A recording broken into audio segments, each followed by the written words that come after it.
Hi, I'm David Kohnstamm. I'm the founder of Leaf Cloud. Welcome everyone. I hope you have a great day. We're going to talk a bit about cloud sustainability and quite a lot of the bullshit behind it that you hear in the market. It's not that simple as they try to sell it. As a tech industry, it's easy to assume that our industry is environmentally friendly. We don't waste paper. We work on state-of-the-art, energy-efficient computers. But in the end, those computers still run on energy, and they still have to be cooled somewhere. So it's not that simple. Basically, about 4 to 5% of all global CO2 footprint is accounted to software. And about 3% of that is from data centers and the effects of those. It doesn't sound like a lot, but until you realize that's more than shipping, aviation, and rails combined. So our tech industry is actually quite a heavy hitter. Now, all of this is also happening while the tech industry is revolutionizing the world.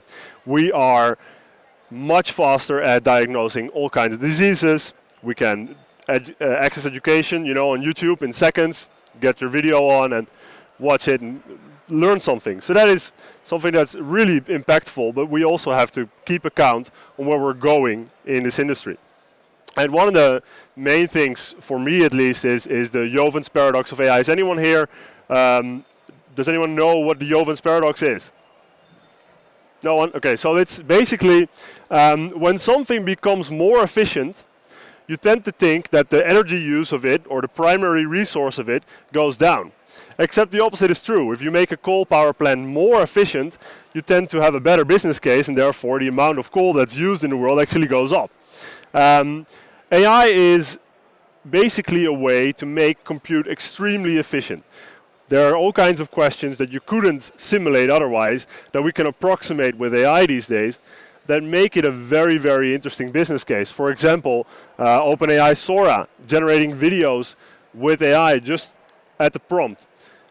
You could think, well, that offsets teams going to the ground, flying across the world, getting cameras on site, and filming something, and it does. Except it makes it so much more accessible that in the end, we probably end up in 10 years having more energy use just from OpenAI Sora type film making than the entire film industry combined at the moment. And this is something that is kind of worrying to me, and I think we all should think about where do we run. Now, the issue is Gugamasoft, as I call them, their cloud simply isn't green, and it's not going to be green in 2040. It's not going to be green when they buy 100% green energy. But yet, if you look at their corporate sustainability pages, it kind of presents as if it is, right?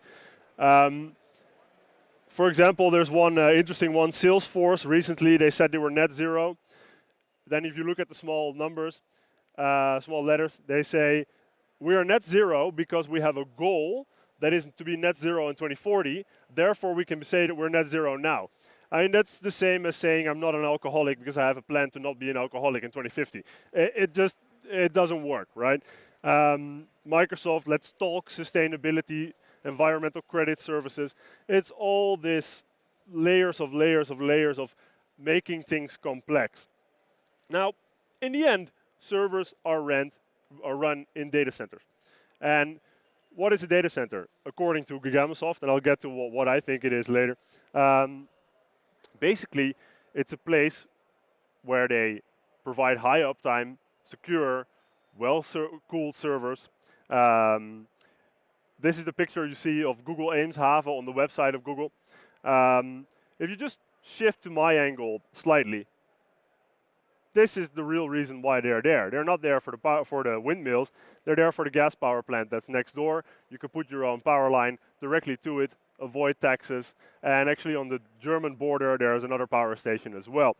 According to me, a data center is a place where it's basically a box in a field. You put a lot of servers there. Oh shit, it gets hot. Use air conditioning to throw all the heat away. And then say, yeah, but I buy green energy in Norway, so it's green. Yeah. It doesn't quite work like that, especially if you don't use the waste heat. So we'll get to some facts and assumptions here. all energy used by a computer is turned into heat. Sometimes people think, but it also makes data, right? Well, data is not a form of energy, therefore it all gets turned into heat.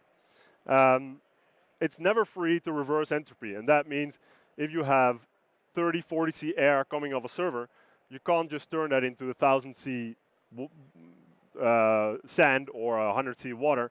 That costs energy to get it back up there. Moving heat out of data center is therefore also not cost competitive. And this has been proven many, many times in a lot of researches.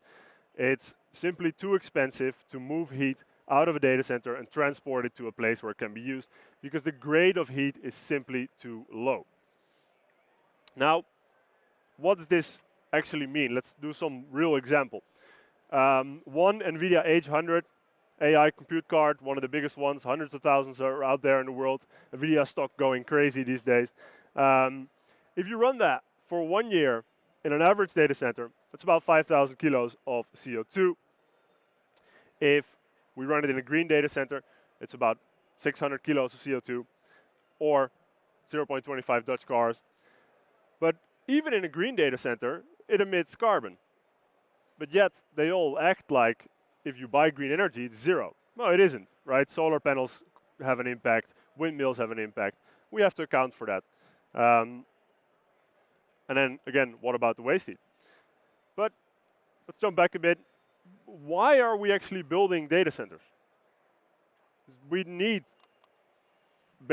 cores and GPUs to run.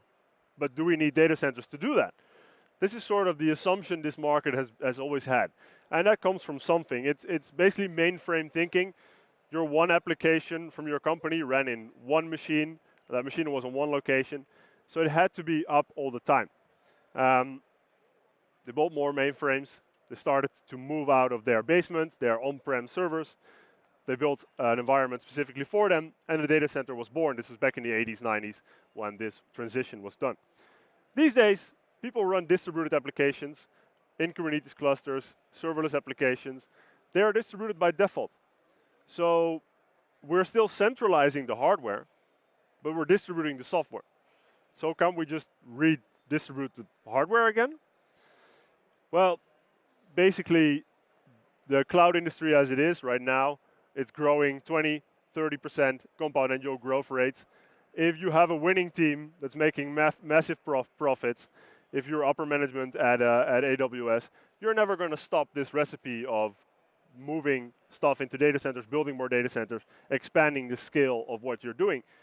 It's simply never going to be more profitable than the thing you're doing because you're doing something else. You're testing stuff out when you already have a very clearly defined path of how you're doing this, where you're going.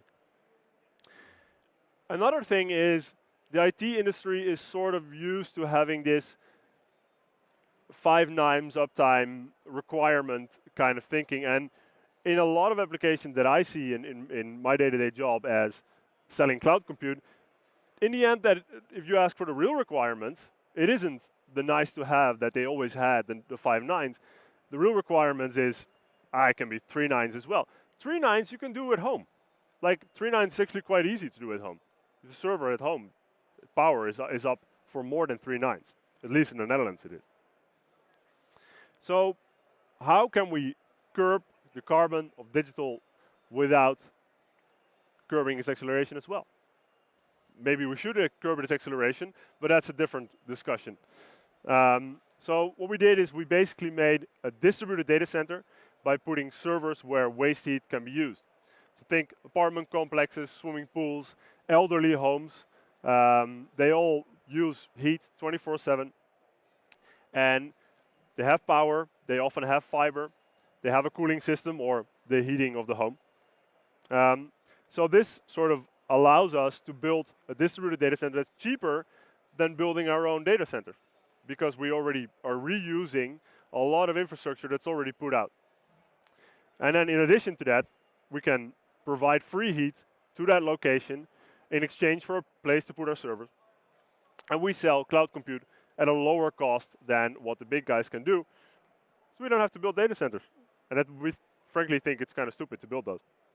So what we do is we put a storage cluster inside of a data center. Your virtual machine boots up from there and runs at our leaf sites. Those are within 10 kilometers, so I/O latency is not an issue.